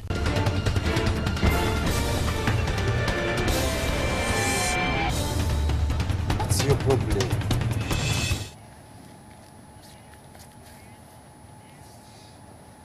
Well, it's 17 minutes on to 9 o'clock. Thank you so much for staying with us. And it's time for your sports wrap this morning with Isma Dakabachigongo. Morning. Good morning. You look very tired. I'm actually not tired. I'm a bit trying to lift my spirits this morning. I think I've had a very slow start to the day. Not like one of the days where I woke up at 4 a.m. or 5 a.m. But I feel good. I feel good. And I start to speak. When we start going through this, then my spirits will definitely go up. I think now I'm annoyed. How can our kid, our kid is not yet in Glasgow, the games are done. Who is in Glasgow anymore? Who is going to wear that stuff? They're actually going to be shipped to Kampala, but this is not something I think you can blame any Ugandan for. It's entirely the manufacturer's area, the Italian company that was They given must the have order. put the order in late. Yes, I don't think as so. Uganda, but probably deciding on the design. I don't think so, because red or yellow, blue or... So who contracted the Italians? The Uganda Olympic Committee. And actually, Ambrose Tashovia says, the chief de mission and actually vice chairman of the Uganda Olympic Committee, that they're supposed to have been delivered in Glasgow, and they've been in contact with them ever since over a month before the game started, and they weren't delivered. So I think it's an inadequacy on the manufacturer, the Italian No, but still they should have delivered them here. Why deliver in Glasgow a day or two to the games? Yeah, because that's what I think most manufacturers do. For example, if you're going to play, even if you're playing at the World Cup, I was seeing many of the stories, Adidas delivered all the kit for their teams in Brazil, not where the teams were initially. So that's what is supposed to be done. But I think another of the bad stories, and being Ugandan, those bad stories never go away. And knowing that these games, most of these events are marketing are a marketing tool for all these companies. They never get it wrong. And actually, I've got to say, you've got to give it to UOC that even the team there had the same kit that was supposed to have been delivered area. I think they just needed a consignment to top up on what. Because I was going to ask, what did we wear then? Where did we get it from? Was this a backup just in case? Yeah, it was supposed to be a second kit because everyone had to have another option. Okay. And actually, if you look at the pictures of Kipsero, just look at just below the right of his shoulder. I see area there. Area, the logo, and that's yes. the company that is supposed to have delivered that. You'll see a picture where he is. But the team will return today, and you could see that it's supposed to be that exactly. That's how the kit is supposed to look like, and they are wearing a bit of that. But my question is, can't we have Ugandans that can do this here? It's so basic. I've interacted with some of the companies here, and they don't, especially Asiatic, and I'm not even advertising for them here, is that they have a bit of a problem in terms of delivery, the numbers. Sometimes if you ordered, for example, kits about if you're ordering about kits of about 200 of them, they wouldn't do them, I promise you. And if you have 62 athletes, you're giving, and actually you look at different sports disciplines. If you wanted to give them a consignment to do, for basketball, they will do it easily, or athletics only. Now, if you tell them we need a rugby kit, we need the athletics kit, we need a shooting kit, we need the badminton kit, we need this, they wouldn't do all of them in that time frame. I've interacted with some of these. No. Time frame, we have known Commonwealth Games happen every 4 years. Exactly. So you cannot say time frame but is a then problem. you cannot confirm how many kits you want unless you confirm the number of athletes you're taking. Some people that's a problem. Like, and we don't live in the surplus of saying let's have 200 and wait and know how many we'll take. We don't live that kind of surplus. So you have to wait and get the number of athletes that you're going to use. But that's even a diversion because today Entebbe will be a place to celebrate because the team returns this afternoon at 1:30 p.m. The 5 medal winners, I think, will walk off a plane first, including Moses Kipsero won that gold to defend his 10,000-meter gold from Delhi, and that should be quite a sight seeing him return. And I know that he's missed treatment because he's not supposed to come here because he's supposed to travel across Europe to get treatment in Belgium to continue his season, and he's opted to come home to celebrate with his people. And I've got to say, he needs a celebration. He needs the treatment. He needs the treatment. Well, let's him celebrate for 2 days. Okay, it's good to come from a country that does not have that much success in anything. England and Uganda, there isn't a big difference because we don't win that much. But then, did you say England? Yes. How much do we win? In the Commonwealth, we're on the top of the table. Well, so it's a good thing to come and celebrate. Right, so I think it's good for him to come home and celebrate, but I would rather have him get treated first. More gold. Yeah, we need him to be in the best shape, and probably that treatment would have been more relevant. He'll be there jumping with everyone who goes in, and probably if you've never seen a gold medal, it's your chance to see one before they head into State House, and of course repeat the same things they've said, that high altitude training center in Buko is a must. As the sodas go down and whatever the chicken, if it's chicken or beef or nothing to eat, that high altitude center will be the message. I know. Kipsero, that will be the first thing you'll tell everyone. You ask what happened. What happened to our altitude training center. That's the exact thing that I'd want to hear him say. And he's never really been a person who looks at glory in his own as a right because of the level of humility that he does have. But also on the other hand is that he always tries to fight for everyone else and not just himself, and that's a good thing to have in an athlete like him. Well, if there's one thing I need to learn from Kipsero is humility. A lot of it. I've got to say it's too natural. I've got to say I don't have it, and I try to have it sometimes. It's a tough thing to have. It's a very tough thing. Yeah. I many times when I'm watching television, I've got to say the best player in the world, without a doubt in my mind, is Lionel Messi.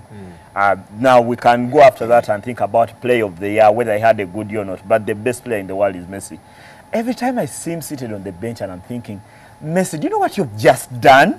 Take off your shirt, take off your shorts, run around. Be a Ronaldo, be a Ronaldo. Do something crazy. Probably his chest is not one that people would like to see. Definitely it is, because he works out as hard. And when you work out, that's doesn't look that well built, if you ask me. Yeah, because it's tiny. It's tiny, but that is a feminine opinion. I'm giving it a sporty opinion. You want to go to love Moses? Yeah. No. Well, I think that's one thing that we should learn, and you know, The guy deserves the attitude center. Come on, government, come on, let's do this. Moving on to cricket. Yes, from Davis Arinitwe to Franco Nsubuga, the captaincy of the cricket is changing. Is this a fundamental change? I think it's a step in the past because Franco Nsubuga at 34 has been with the team for quite some time. He's one of those cricketers who has never aged. I've watched him for several years, but every time you watch him, he seems to reinvent himself, and he's been doing very well in the league this season. But it's something I expected because I've spoken to Davis Arinitwe before, the captain, this year, and he said he's going to hand over. At the time, they are not chosen who would be captain. If you ask me, this is the most surprising decision that the Uganda Cricket Association has taken. Ahead of that ICC World Cricket League Division 3 tournament in October that Uganda will host, needing to finish in the top 2 to advance to Division 2 and have a chance to play for the qualifiers for the World Cup. So to get in Nsubuga, for me, it's a step in the past, but he's a veteran. He has a lot of respect from all his peers. Zore is a contributor both with bat and ball. So I think in that kind of sense, you have someone who no one will doubt his nose in terms of knowing what to do with the game. It's something that all the players will believe in. I've got to say that if eventually pulls this off and does well, I don't know what success will be to him, because the team was already relegated to Division 3 and now need to fight back to go back to Division 2.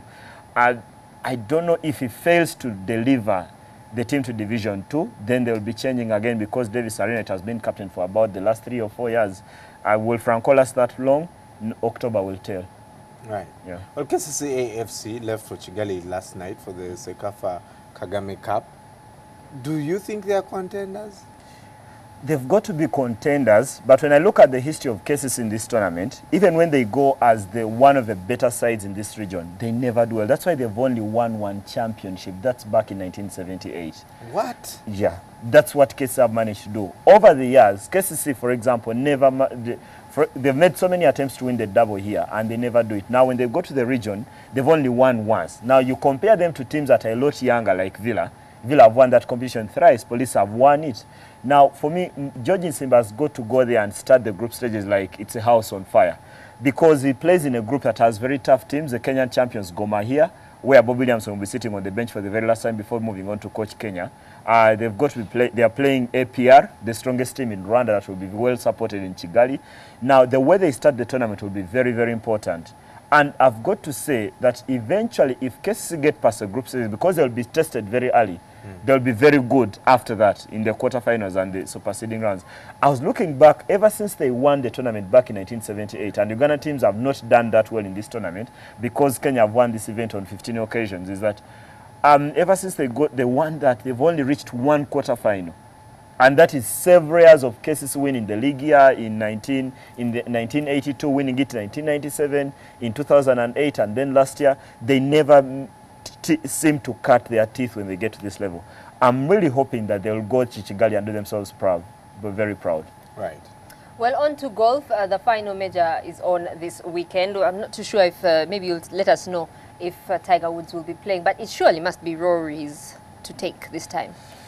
It should be Rory's, but let's start with Tiger. He's going to play. And I've got to say, I'm as surprised as anyone who follows golf that Tiger is going to Valhalla, the place it is called in Kentucky, where this tournament gets underway later today. And it is off at 4:35 p.m. With a back injury. With a back injury. And I told you on Monday when I saw him wince in pain on Sunday night in the final round after 8 holes, I told myself, I don't know how long Tiger will be out this time. But everyone, I think, in the golf circles thinks Tiger is pushing it, and probably it's worth it because he needs to play in the Ryder Cup, and the team is going to be selected in 3 or 4 weeks. Yeah. And actually, the captain, Tom Watson, wouldn't have picked him if he wasn't playing regularly. So he's opted to go and play at the USPGA Championship in Kentucky. But like all the golfers, I think after Tiger walks out at 4:35 and is actually teeing off with Phil Mickelson and 2-time major winner, Padraig Harrington, that after everyone tees off, the cameras will turn to Rory McIlroy because the guy in form. He's won 3 championships, including winning on Sunday at Bridgestone. And actually, he's also won the last major. If you remember the Open, he took a claret jack that got his father quite a huge sum of money because he had bet on him to win the Open before he turns 25. And he exactly did that. He's in that kind of form. And actually, he's actually trying to water it down as this is not yet the Rory McIlroy era. But I've got to say, I feel it is. Probably has that thing we talk about, humility. But if Rory McIlroy was true to the person he is, how good a golfer he is, this is the time when he's supposed to choke up the medals. The same way Tiger did around 2000, 2002. He's playing the best golf. Why not? I wouldn't want to bet against Rory in this one. He's playing that kind of golf where everyone will play well and finish second. Quick transfers. Pepe Reina. He's back. If you ask me, worst mistake ever. I wouldn't play him in Arsenal even if you wanted. And Mark, what's his name? Marco Reus. Marco Reus and Di Maria. Tell us, where are they going? Let's start with Pepe Reina. He's joining Bayern Munich. How he got this deal, I've got to give it to his agent because he's done a fantastic job to get him to a team as big as Bayern. He spent last season on loan at Napoli. And actually, while he kept goal, Napoli didn't go far. Ever since he left Liverpool, I think he's been on the fringes of trying out something and never coming off. He's not been the goalkeeper that he was when Liverpool signed him from Villarreal. But he's going to Bayern as second choice because there is no way Manuel Neuer would sit for any goalkeeper in the world. Many in Germany, including me, regard him as the best goalkeeper in the world. So I think they're getting a very good option B at Bayern in Pepe Reina. Then Marco Reus, there are reports in Germany that he's available for £20 million. If they sell him for £20 million, Dortmund are crazy. They are the craziest club in football. Because for me, Marco Reus is the best German player and didn't even make the World Cup because he was injured. Now, if you sold him for £20 million and they Stoke and Liverpool and Man United are interested, if they got £20 million, this would be the best deal probably in the history of football. How do you sign the best player for one country that are world champions for £20 million? It's crazy. And if Dortmund have this clause actually in his contract, then it's mad. And actually, I've seen reports that they're even blaming Bayern for the ones who released the news that they have a release contract, Marco Reus' contract, that he could leave for £20 million. Wow. And that's totally wrong. This guy is worth $40 million. But if he wants to I would sign him ahead of everyone who has been signed in this market. I would sign Marco Reus before I sign anyone who has been, including James Rodriguez. I knew you were going to say James. I just knew it. I just knew it. Because he's but been what the most if he expensive. Doesn't want to leave Dortmund? Apparently. But he's refused to sign a new contract. If you don't want to leave, then you sign a new contract. Exactly. Well, forgive my French, he's screwed. So let him go for as cheap as that. And probably should put a clause in his contract.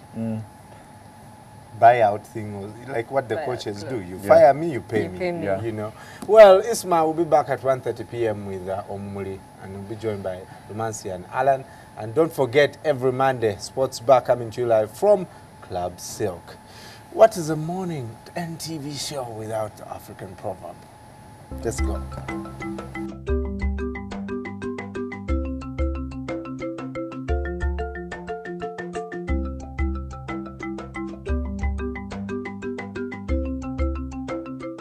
To an old gorilla.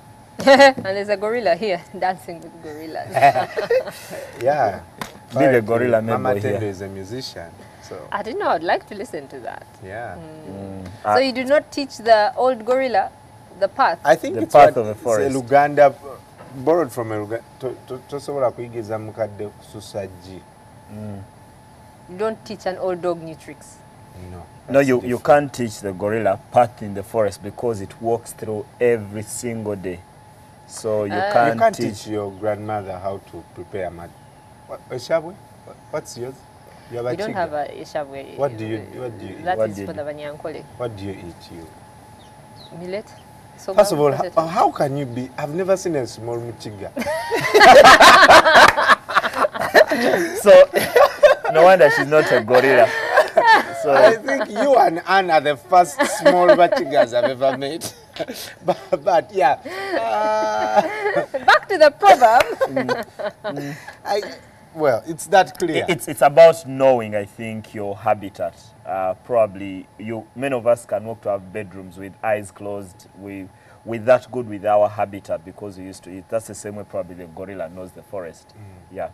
Well, that's why some people say, I am experienced in this job. There's nothing new you'll teach me.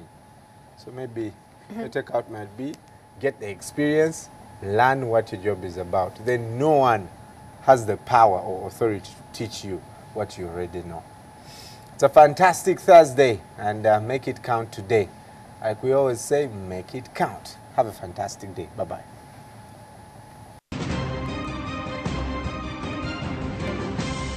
You're watching Morning at NTV with Simon Kassiate, Mabel Kebirunji, and Brian Mulondo.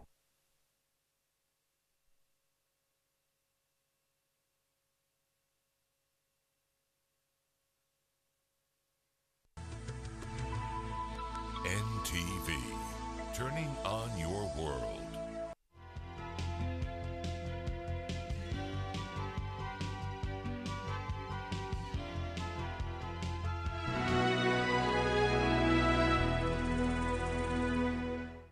Use White Star Laundry Bar Soap with a lemon fragrance and you'll have a fresh, clean day.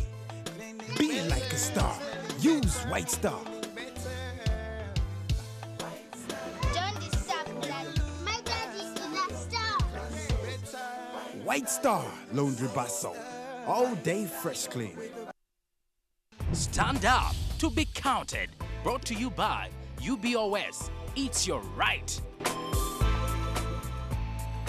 For better transportation, count for what counts.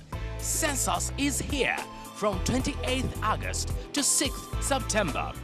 When you take part in the census, the information you provide is used to make better policies and plans to improve service delivery in your community. Get ready to be counted. Stand up to be counted.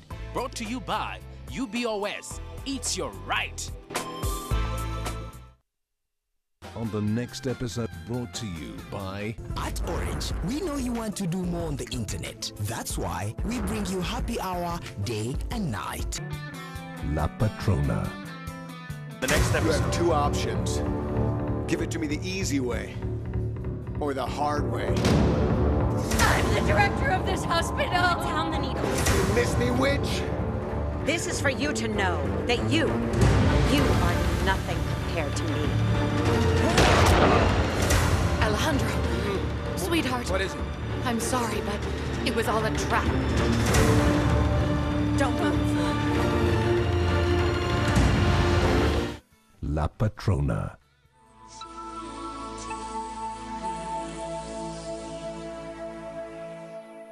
You can download movies at the lowest prices and never fast from Orange. Dial *133# to buy a data bundle. Happy hour changes with Orange. Today changes with Orange.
Anwanira ne pangula.